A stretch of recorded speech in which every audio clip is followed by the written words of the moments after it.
So without further ado, I will get to our plan here is that what we did is we interviewed each of the instructors and have them do a little synopsis and then did a little mashup video here with everybody, which we'll play for you now, and then we're live right at the end for Q&A.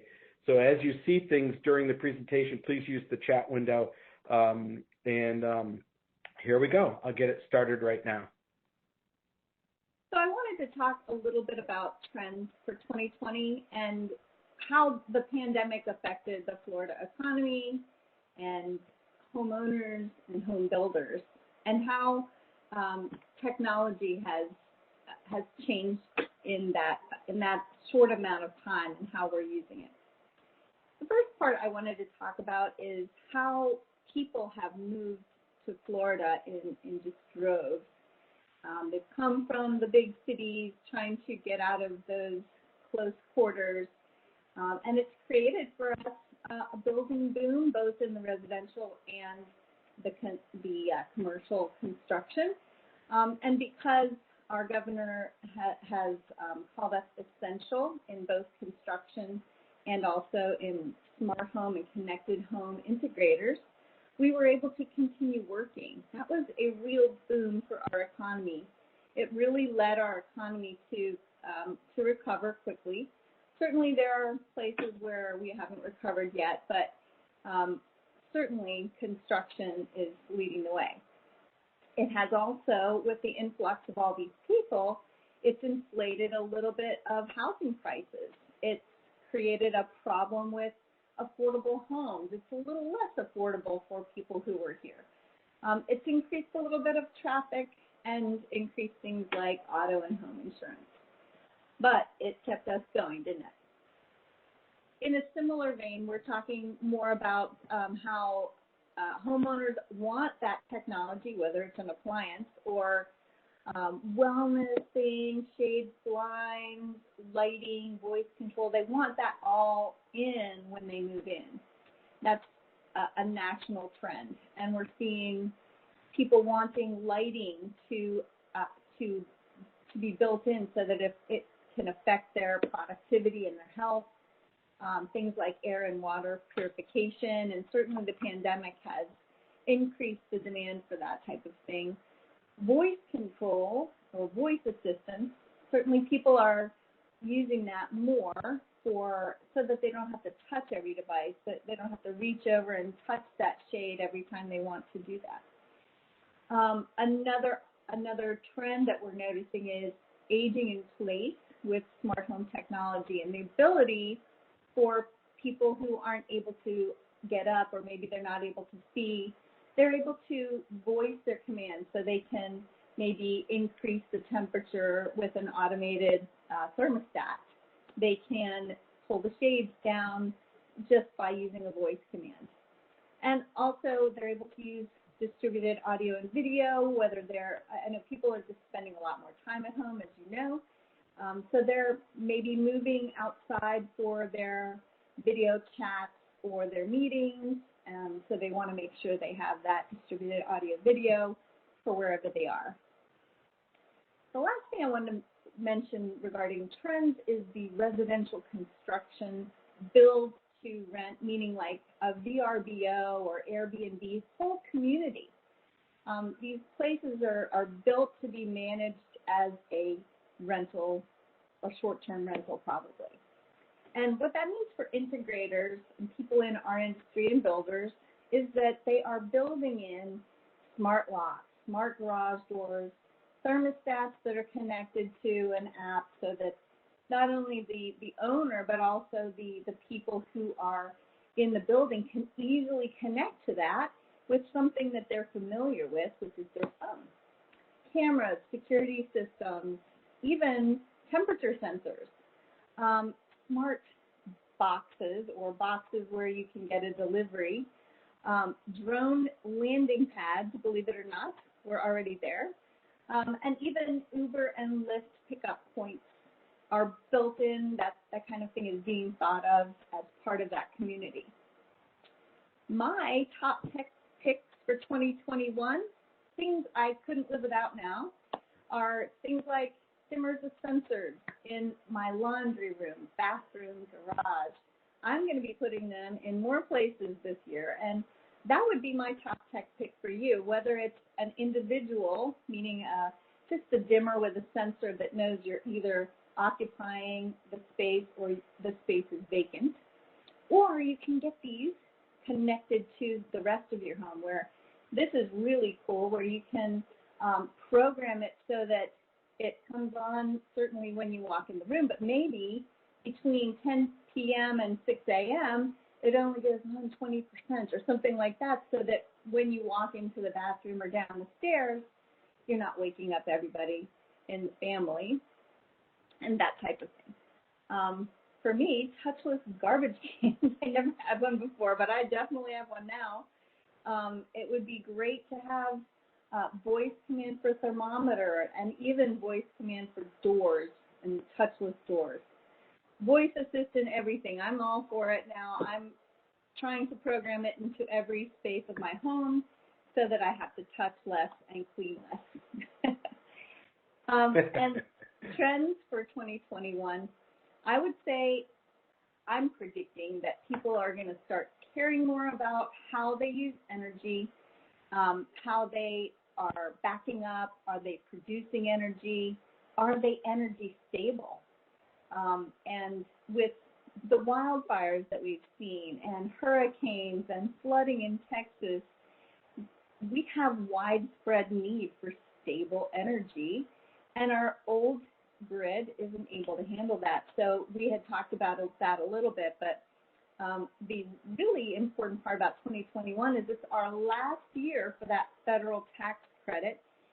This year in 2020, it was 26%, so it's reduced to 22% in 2021. So I think if people are interested in putting in solar and energy backup or energy management, next year's the year to do it. This is it. This is the time to jump in, get that tax credit, and start trying to manage your own energy and figuring out how you can use what energy you have in a better way. So those are my top picks, and I'll stop sharing for you.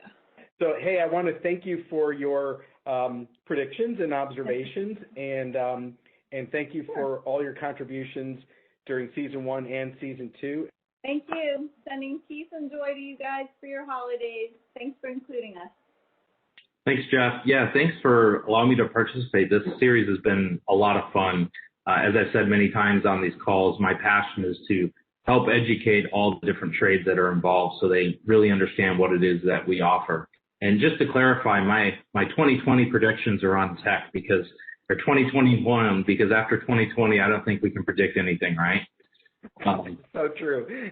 So we saw a lot of things happen as the work from home shifted, the school from home shifted, and I think a lot of the stuff's going to be here to stay. And one of the big things, and this affected me, was a robust network. And we talked about this a few times.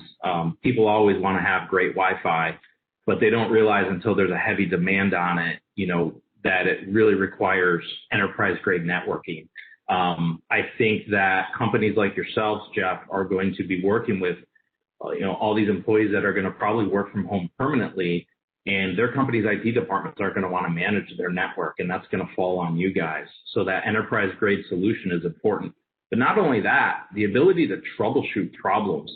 We experienced a lot of frequent outages, and some of it was just Comcast in general. But recently, even after replacing equipment, Comcast found a bad port on a box outside our house on the pole, and knock on wood, it seems to have fixed the problem. And when we circle back, I'd love to hear your feedback on some of the solutions you provide that can actually help prevent some of that, because I think that's a big issue going forward.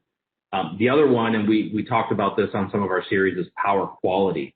And, people think of having solar and battery backups as a way to augment the grid and be green. But also, too, as we've all been home more, we've placed greater demands on the grid.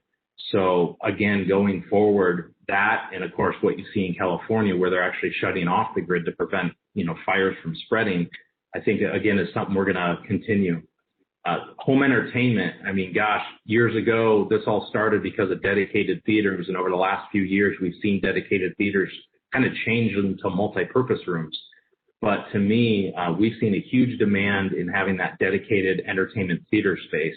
And when you look at what's happening with the movie distribution, going direct to consumer, that's going to be a big change.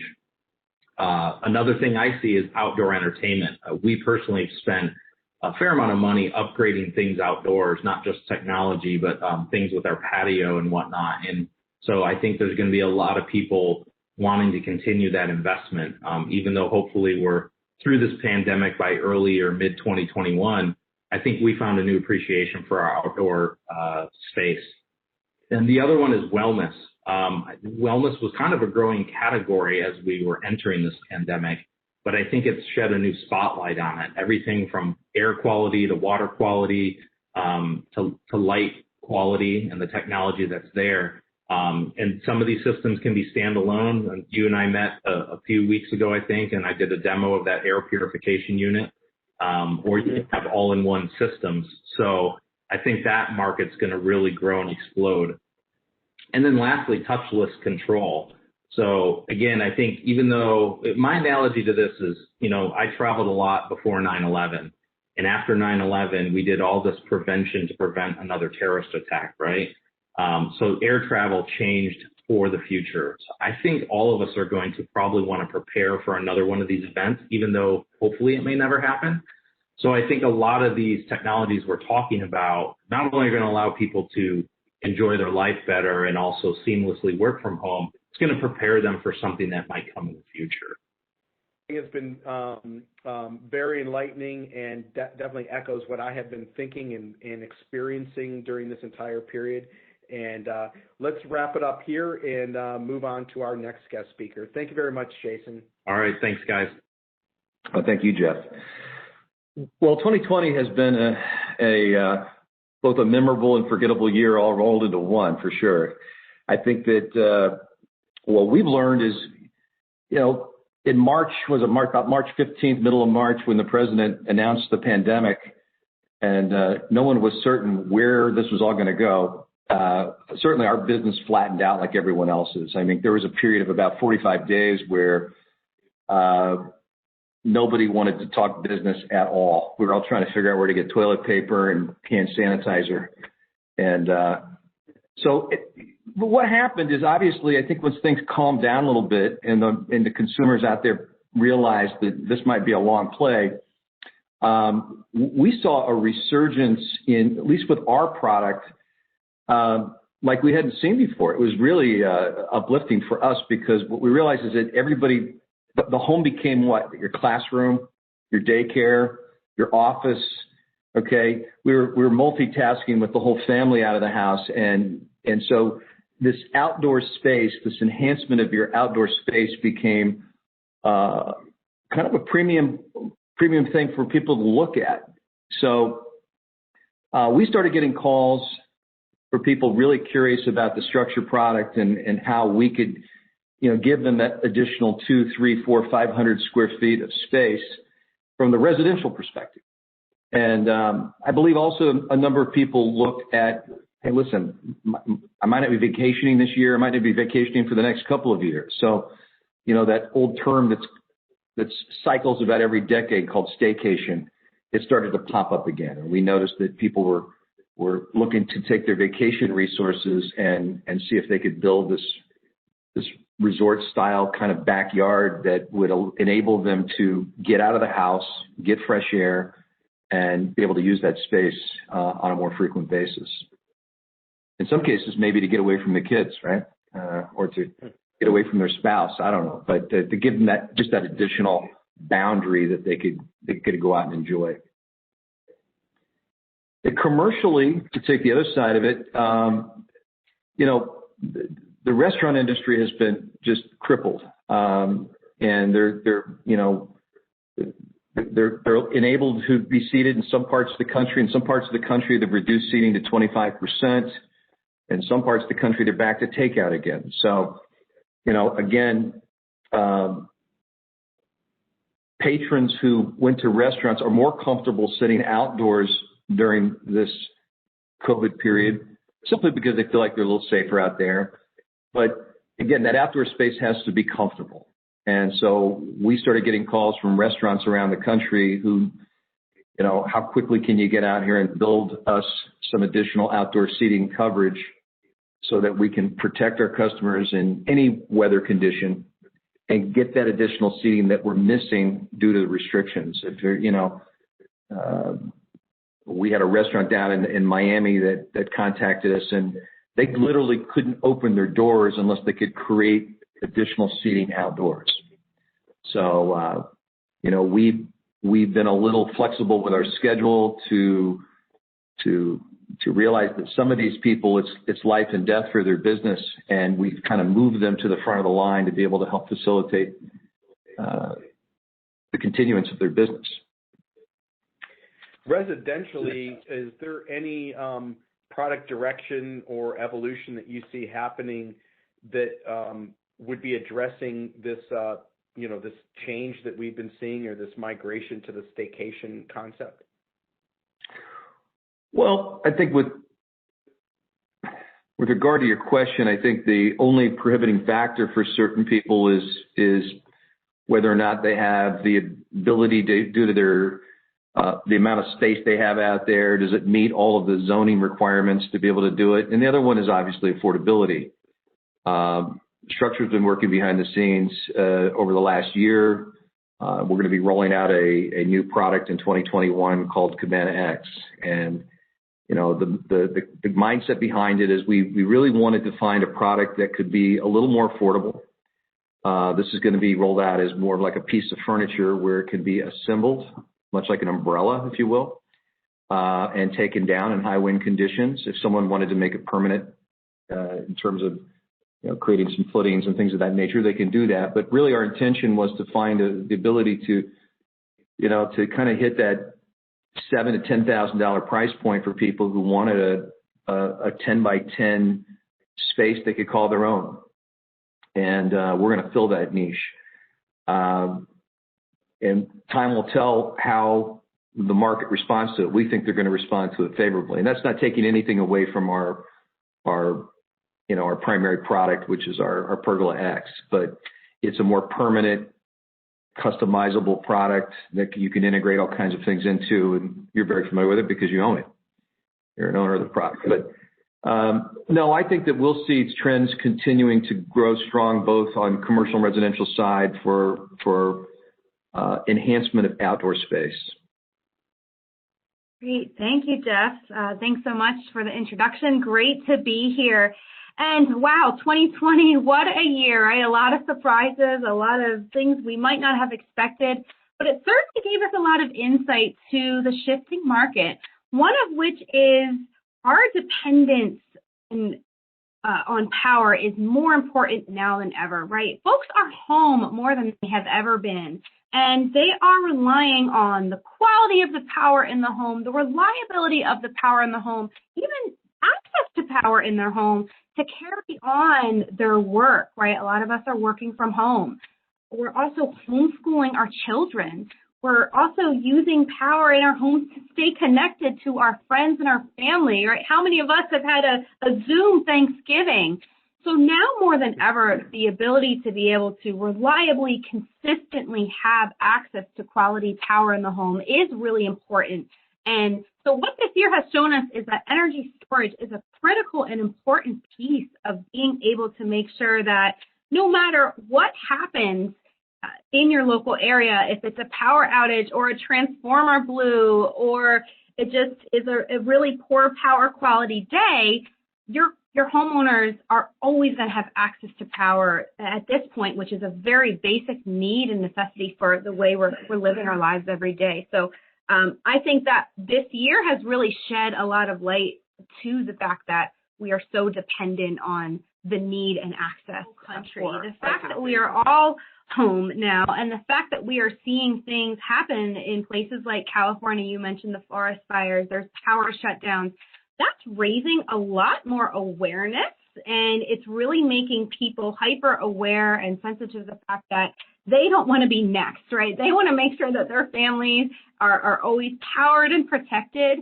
So yes, it might not be forced power outages happening everywhere or forest fires happening everywhere, but it's definitely making people far more aware of the need for reliable power and energy storage, and they're really starting to have those conversations about energy storage. Do you think going forward, and I'm talking about 2021 and beyond, do you think energy independence, where people have renewables rather in their home, they're still probably grid connected, but they primarily generate what they use and feed back what they don't need, the excess?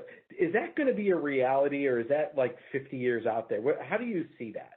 Oh, goodness. That is the reality, and that's a growing reality. That's a really great question. In general, we are just seeing the renewable energy industry really start to grow and really start to rise. And I think just to give you some quick statistics here, actually, I can show you, if you'd like, a quick slide on how the energy storage category is growing, which is directly tied to solar modules on the roof and solar power and renewable energy. It is very swiftly growing, and people now more than ever, they want control of their own energy. They want to use it and generate it when they want and use it how they want and on what they want in the home. And they don't want to rely as much on the utility grid for that, right? Because there's a lot of antiquated utility transmission lines out there, and with that comes power problems and outages, right? People don't want to rely on that solely anymore. So we're seeing solar energy, we're seeing energy storage skyrocket, and I don't see that changing anytime soon. So one of the things I've been curious about here is there is a number of growing MDUs down here in South Florida where people live in a high rise. They don't want the yard maintenance kind of a thing anymore. So they live in a modern hurricane-proof building with great views and whatnot, but then they're still subject to the same power issues as everyone else. One of the things that fascinated me early on when I learned about Sayen a few years ago at one of those conferences that we met at, right, was the approach to putting a battery solution in an MDU. And I'd be interested, has that sort of taken off and grown? Is it more, pretty much what's your thought on that category? That's a great question, Jeff. And the answer is yes. We actually are working on quite a few projects now across the whole country where we are incorporating energy storage into MDUs. And it is very important, to your point. It might not be a major hurricane that comes through, but there's certainly power problems that exist, especially there in Florida. You're very, very aware of them, the Florida flicker flash. So absolutely, they're happening all over the country. And I actually encourage you, we recently launched a new project. It's called Soleil Loft. It's in Utah, where they're actually apartment complexes. It's an apartment complex, and every single apartment has a sewn-in energy storage right in the apartment, right in the unit. And there's community solar. There's solar within the community. And that's a really cool solution. That system, or excuse me, those units work with the utility grid to offer some grid services. They also offer the homeowners resiliency, and it's just a win-win solution. So we're seeing these all over the country, and definitely highly recommend, if you are working on MDUs, let's have the conversation because it is becoming increasingly popular. Well, that's great. And again, I appreciate all your time and effort.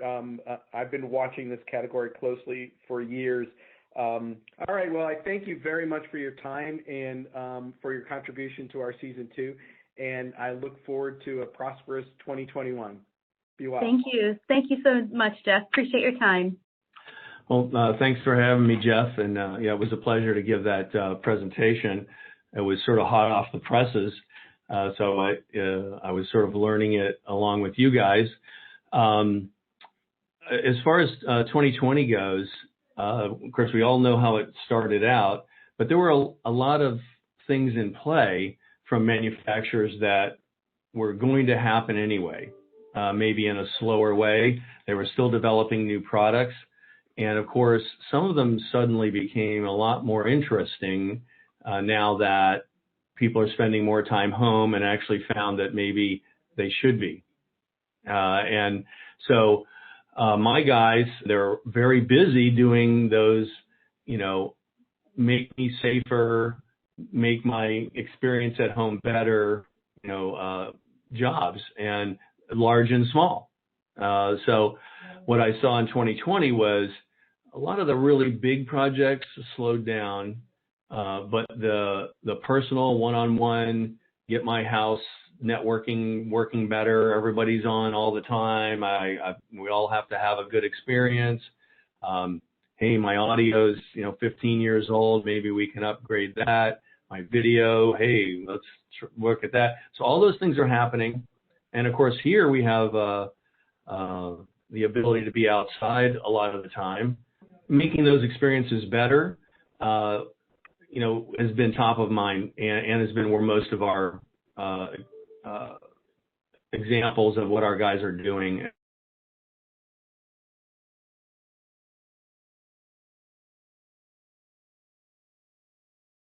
Aside the fact that people want it to look better too.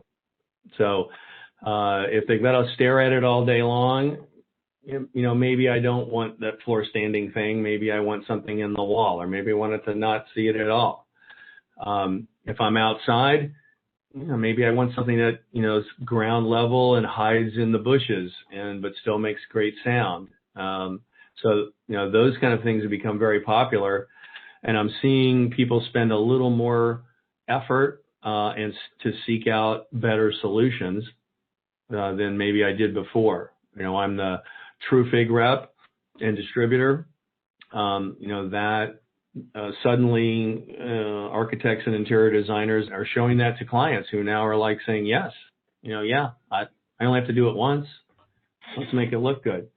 Or let's make it so I don't see it even better.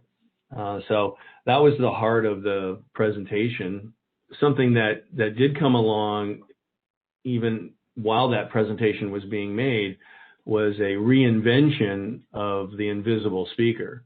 The speaker itself was invented in the late 90s and had a big splash. I mean, everybody liked the idea of it, but all of us who, especially those of us that have really good audio systems and, do listen to music a lot, were a little disappointed in its performance, but it worked in some areas, and commercially it was a very big success.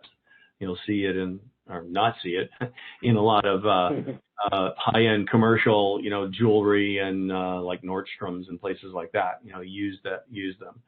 But as a staple in the home, whenever a client and an interior designer or architect say, hey, we want to use invisible speakers, all of us would stand, kind of sit up in our chair a little bit and get ready to use the but.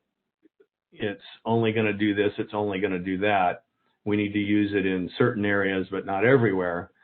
That hurdle's been broken, and we now have a product that competes with very good sounding standard flush mount speakers, 6-inch or 8-inch or 4-inch.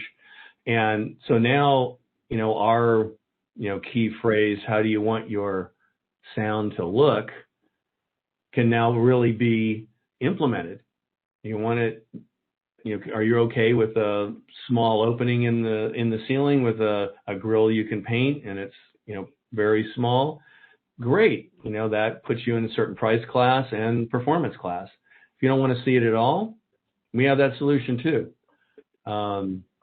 If you need concert level sound, that's another product. So those are all things that have been developed just this year. Not everybody's going to want to cut out the speaker they have and put these in, but it can be done. Normally it would be in a pre-construction situation where it'd be far easier, but I wouldn't shy away from replacing some old thing you have with this if you're going to be doing some painting anyway.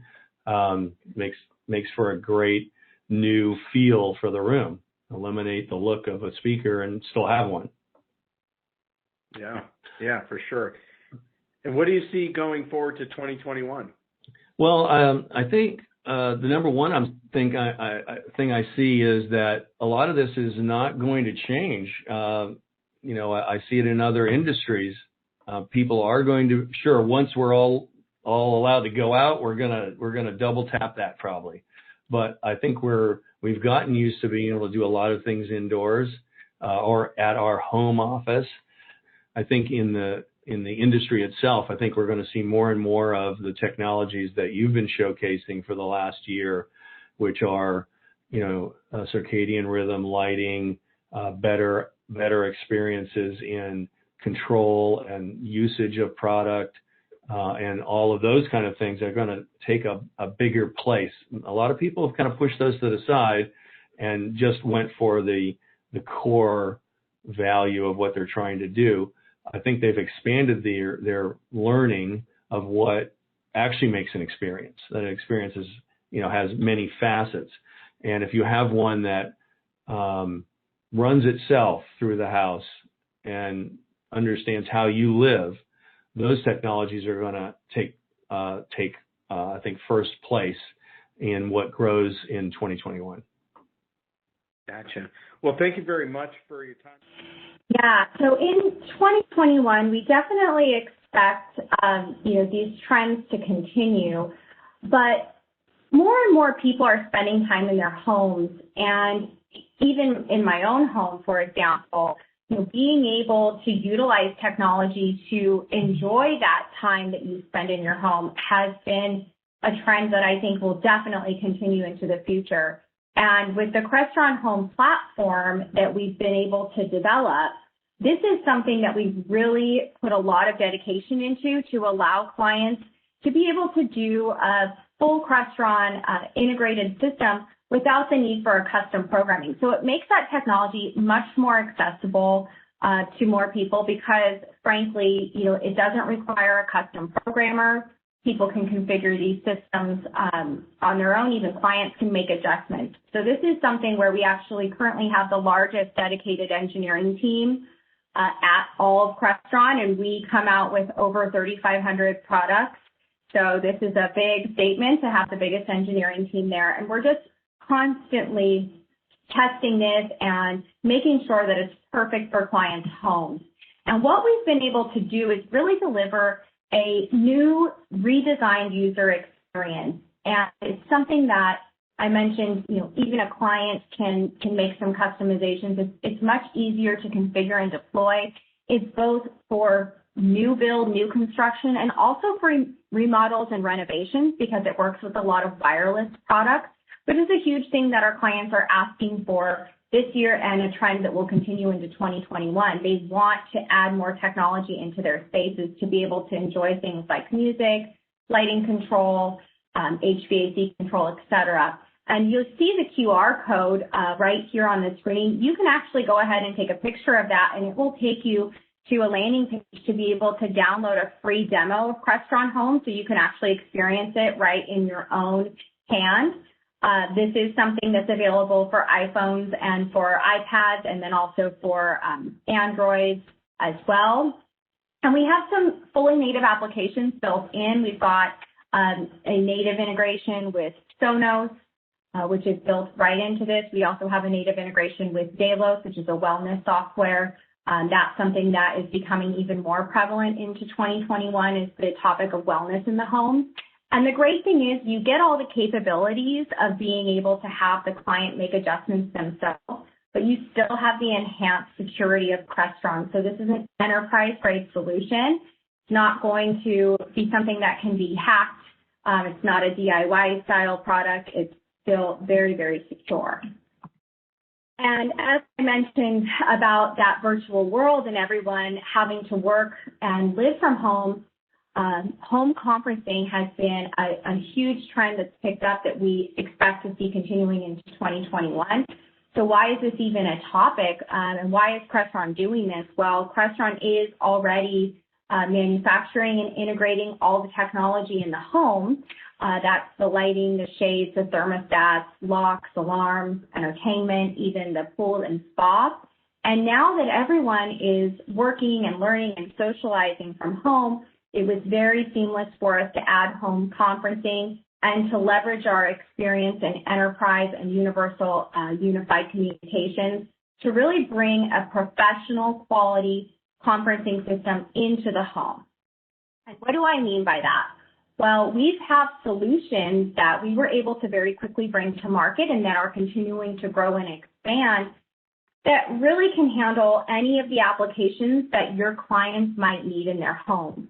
If they're going to have a dedicated home office, we have solutions for the desktop.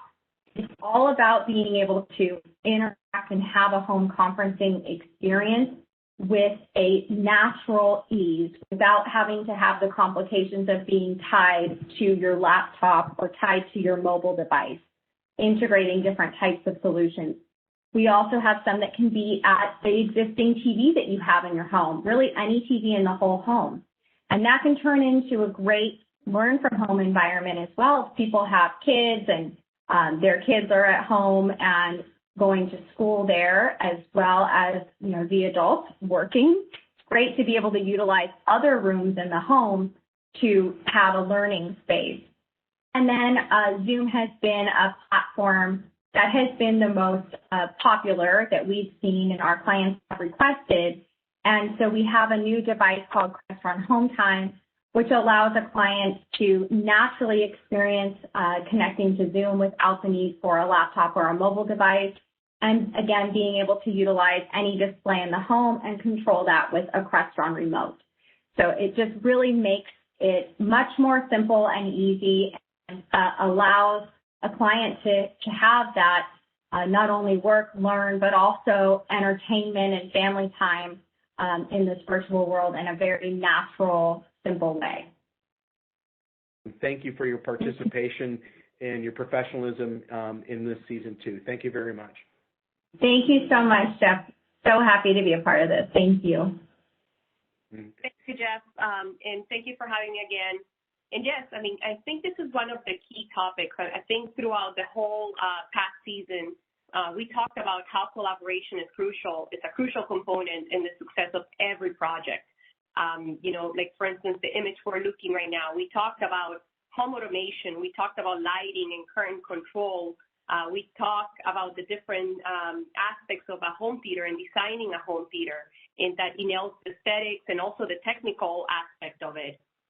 We also showed that we are a very flexible trade, right? Not only we focus on residential and commercial, we also do a lot of marine projects. So you know, like we bring all that retrofit, you know, idea into every single different type of design. We talked about the great outdoors and how we all are loving enjoying outdoors and how this has been a growth factor in our industry. You know, we've seen different examples of how, like, especially now with the pandemic, people have utilized those big or small outdoor rooms that they have to enjoy the weather and to enjoy family in general. We talked about how wellness has become a huge part in our industry and in everybody's home, right? Having that Zen home and technology that blends with signature style, but also bringing those health environments and having better air, better quality of water in lighting and how it impacts us, right? We talked about that as well. We talked about hidden technology and how we can incorporate it, like in this case on this Lakeview house, how we can bring automation design and the different hidden technologies like this TV on a lift at the end of your bed. So we definitely touch on all those different elements. And the ones that probably most people don't see, and in this case, it's such a beautiful rack room, right? All those hidden rooms where the automation, where the lighting, where the curtains, where the security, where everything can reside in how we, as the CEDIA members and how the integrators can bring that into fruition. So the system design and budgeting and product selection for integration and high quality technology systems requires this type of collaboration, right? We as CEDIA members, we help you and we help our trade partners connect, design, and to build professional results in the homeowner's home. So, you know, like we also talk about why. Why is it that you should choose a CEDIA member, like in the case of Boca Tech in automation, right? And we talk about ethics. We have, you know, CEDIA being the oldest and largest and mostly highly regarded provider of education in our industry, they keep that in mind. And they know that every single CEDIA member must adhere to the code of ethics. And they have a council in place that makes sure that this is compliant. The continuing education. We have many courses that are constantly changing because of the different changes on trends and technology. We make sure that, like these companies are ensuring that they're doing a professional job. And of course, the experience, the many years of experience. CEDIA as a trade is over 20 years old, but the industry itself has existed for many decades. So these are experienced integrators and professionals that bring this home technology and entertainment and convenience, security, comfort, and different designs into the home. So this is not new for them. So, like the other thing that we always talk and it's, and I'm going to pound again is how important it is that we all come together at an early stage as architects, interior designers, AV integrators, builders, and everybody involved into this project. How it is extremely important. I'm just going to give you a quick example. For instance, Jeff and Marcio, and the rest of the team here. My husband and I are fully involved in the industry, right? My husband's brother, he called him, this is like a few years ago, he was pre-wiring his basement, and he's like, hey, I'm pre-wiring my basement, and he asked Jason to help him out with the layout of the speakers and what else he needed to get in there to make it more of a multi-purpose room for his kids to hang out at.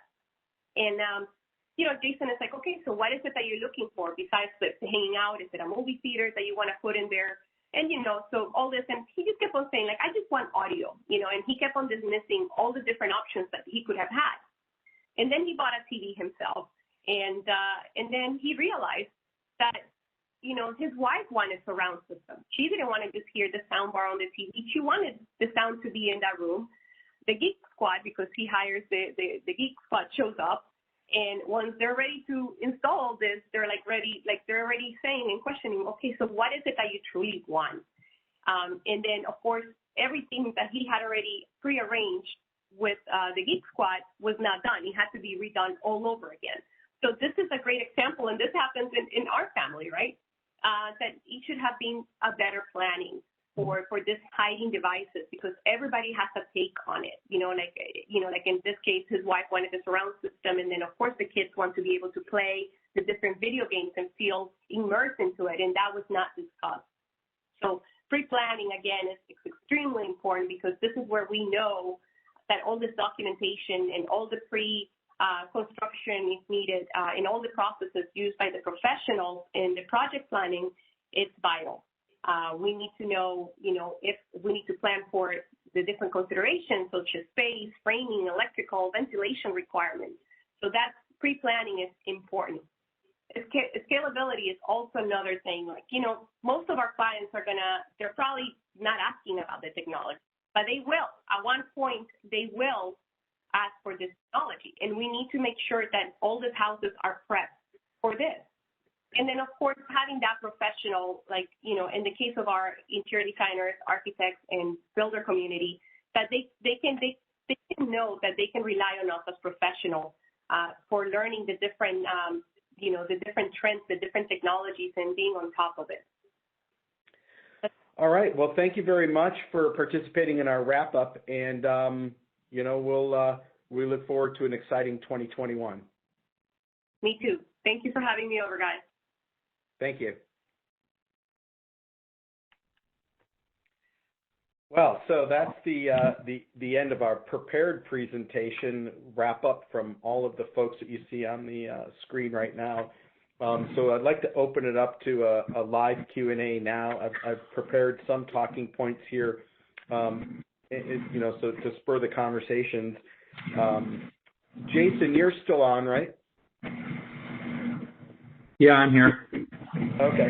So yeah, you mentioned network troubleshooting as a key point, and I wanted to echo that thought.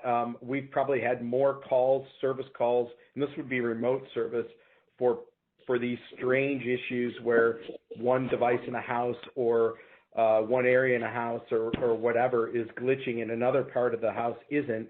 it's either all or nothing or one thing. It's all random.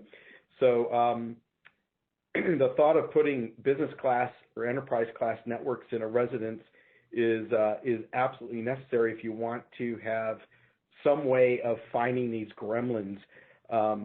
And so what did you guys end up putting in at your house to solve your issues? Well, one thing we did to strengthen the network is, and mostly for Wi-Fi, is we updated to Ruckus access points, which are a true enterprise-grade product. I mean, you see that product in airports and hotels, all around the country. But the interesting part is we still continued to have some really weird issues, and it turned out that there was a bad port on the Comcast box on the pole outside the house. And, we did so much troubleshooting for this. Comcast came out twice, couldn't figure it out. Finally, they did. But again, I know that there are enterprise-grade appliances that are built into your networking gear that can run tests and actually quickly determine a bad wire, or it's not your network, it's coming from outside. So, we upgraded to some enterprise-grade products. It helped substantially, but when we still had, ghosts and gremlins, if we would have had, something enterprise at the head end that could have ran some software checks, we probably could have troubleshot things a little quicker. Yeah, so for me, I had two interesting things that came up in the last 2 weeks. One was Zoom call quality for a client that was running seminars out of her home, and we were able to track that down. We're using a Cisco platform, which is in the same category as your Ruckus. I've used Ruckus; it's very good equipment. Cisco is what we chose for various reasons, but anyway, we were able to diagnose it down to an ISP issue as well with this client. And then we recommended, and they got upgraded to the Comcast Business Class, which is what you really ought to be doing if you're trying to run a business, because of the jitter, like they were having audio delays and video glitching and so on. And of course, the tendency is something's wrong with my home network, and it really was the uplink in this case, the upload speed, because everyone really talks about download speeds, but when you're presenting, upload speeds are just as important. The second one that was interesting, that we were able to use our cloud management software to figure that one out in a few hours. The other one is somebody emailed me that they reached their limit on Comcast, and they wanted to start charging them per gigabit or whatever, and they were like, I can't imagine why we use so much bandwidth, but they're gonna start charging me to the end of the month. And so of course the Cisco stuff, I think probably Ruckus, Ubiquity, and others do the same thing, but it showed us their high use devices, and it turned out that they were looking at their own cameras by sort of going out of their network and coming back in as if they were remote. And so they were their own highest user, just looking at their cameras that they had streaming on a PC right there in their office. And all they had to do is connect to their cameras locally, and all that bandwidth went away. But they ended up paying a hefty bill because they didn't really realize how their network was working. So all these reasons sort of point to, when you have an issue you want an immediate fix, the only way you're going to do that is if you're starting off with the good tools. Something Vanessa, so I call Jason and Vanessa the power couple of our industry. You guys had both talked about planning and about home theater and multi-purpose rooms and so forth. We've had a huge uptick in home cinema, mostly in the last, I would say, 2 or 3 months. It wasn't immediate, but and going right along with that, it was something that Michelle brought up, is wanting to have a video conferencing room that also doubled as a multimedia room and a gaming room, but having that place where you could sit on a comfy couch and have a video conference with multiple people rather than everybody logging in, separately on their phone. So I've seen that trend, and designing a room that sounds good when you're talking is a little bit different than sitting there and watching TV, because the microphone is maybe 20, 25 feet away from you, and how do you set that up where they can hear you, you can hear them, and you don't have echo because everybody's trying to log into the same meeting at the same time. So I want to give a shout out to Michelle in particular, because I know that Crestron is addressing this space. Maybe you want to spend a minute on that, Michelle, and talk about the sort of the leverage of enterprise class gear into the home. Yeah, thank you, Jeff. I really appreciate the shout out, and it is something that has been just a huge help to our clients to be able to offer these solutions. So in the application that we just talked about, having a multi-purpose room that can be used for family time, gaming, and also connecting to Zoom calls, as a family from the comfort of your couch, that would be the Crestron Home Time solution. So what we did was we actually already had these partnerships in place because we are a company who also has a presence in the commercial market. So we had partnerships already in place with Zoom and Logitech.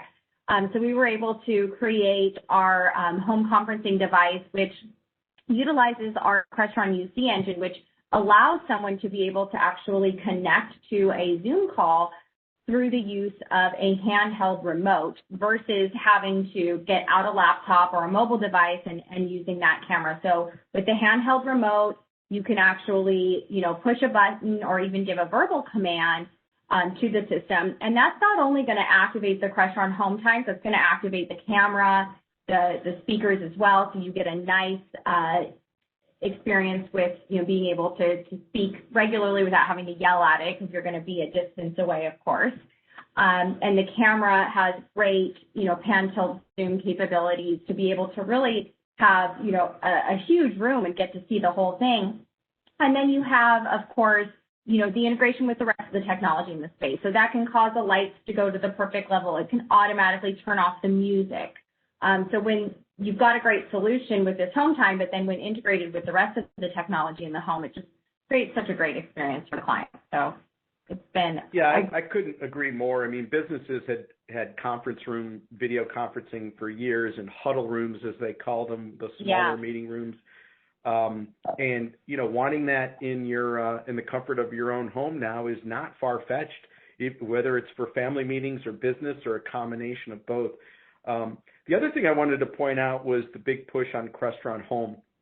BTA has, we've been in this industry a very long time, and we cut our teeth on doing all custom. Everything was, because there really wasn't any canned products out there. So we have software developers here, and engineers and whatnot, and we go through like a regular software development project. And then, as technology evolves, now you're in this maintenance cycle and everything's custom. And we found over the years that less and less people really wanted the custom solution, the expense and the time that it took to deploy something like that and then maintain and keep it up. Plus, they didn't want to be held hostage to a single provider. I mean, that's a reality, whether you're moving into a house that had that and didn't have a relationship, or you have a falling out or whatever. So I've been, and Crestron traditionally has been that custom product because it scales, right? I mean, that's why we did it. And it's so flexible. It offers so many different things to integrate with, different than some of the canned products that, more or less have a box around what they can support. So I found it interesting, the amount of effort that Crestron put into home this year. We've been watching that and been, we're doing I think I mentioned on your last seminar, we're doing our first Crestron Home deployment here in December for a dedicated theater. And as the team that is working on that adds more flexibility to it, we're looking for that to be a big thing in 2021 for Crestron Home to take its place right alongside some of the other packaged apps, but bring the Crestron sort of power of the Crestron toolkit along with it. That's not to say that, a Control4 or a Savant or whatever isn't appropriate for some customers. It's just really good that Crestron saw that and put so many resources towards making their product really beautiful. The demos are gorgeous, but building them out so that it supports more products. Thank you, Jeff. Yeah, it's a huge focus of ours, and honestly, it's just listening to, people like we have on this call in the design build community, feedback that we just had gotten over the years. We really needed to have that solution, that you could configure versus custom program. And so it's been such a great thing to have perfect timing, with everything that's happened in the world. So we're very, very fortunate. And I'm excited for you to take it next with your deployment. Thanks, Michelle. Thank you. I'll let you know how that goes. One thing I wanted to point out, Wayne Augustin pointed about this hidden speakers, and I really love his tagline of, how do you want your audio to look? That picture that we showed that Marcio did there, where they cut open the wall, put in the invisible speakers, but then you saw two regular old speakers. That was so that Wayne can do an A/B comparison between the conventional in-wall speakers with grills and the completely invisible ones. So it wasn't quite obvious in the way those pictures came, but I would put an invitation out there to anyone that wants to hear an A/B comparison between quality in-wall speakers with grills and completely invisible ones in drywall. We could arrange for that, because I know that is going to become more important now that guys like us are embarrassed to sell them. Frankly, I didn't want to do them because I know people would complain. They sounded like a good idea, but then in practice, you really couldn't hear the dialogue on a TV. And they're okay for elevator music, but that's kind of boring. That's why it was more of a commercial project. So there's a little clarification on that picture there.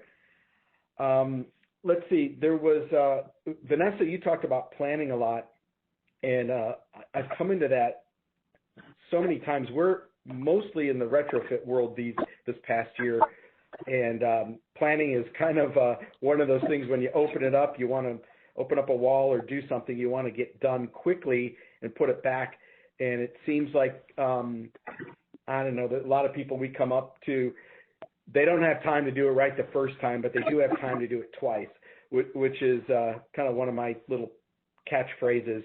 The other one is those that fail to plan to fail. Both of those are true, especially in retrofit, because you open things up, you want to have a plan before you start. So, I'd rather have more time up front in planning and shorter execution, less time in front of the client and to disrupt their world, and and it just goes quicker and everybody's happier at the end. So your anecdotal thing about your in-law in the basement theater, I've seen that so many times. You get in there and you point something out, and then nobody wants to do it, but then later they come back and do it anyway, except it's harder. So I don't know if you want to add a couple of comments to that, Vanessa. Absolutely, and I think you nailed it and I'm going to steal one of your phrases for sure, but you nailed it. I mean, you want less time in front of your client, and we certainly want less time in front of our clients when they're upset and not happy with the end result. So I think that initial interview or that initial conversation as to what they want out of the room or their space is very important, but it's also important that we bring up our expertise and that we bring up the different trends that we see coming up, so they know that they exist and that they can come up any other time, so they can prepare, even if they can wire for it, even if they just know, like, invisible speakers, like this is something that you might want to account for. So maybe you cannot afford to put them in right now, or you don't think it's important, but let's just wire for that just in case. And then I think that's a conversation that needs to happen. Just the scalability is part of that pre-planning, just to let them know, anything else can come up in the future. So let's just be prepared for that.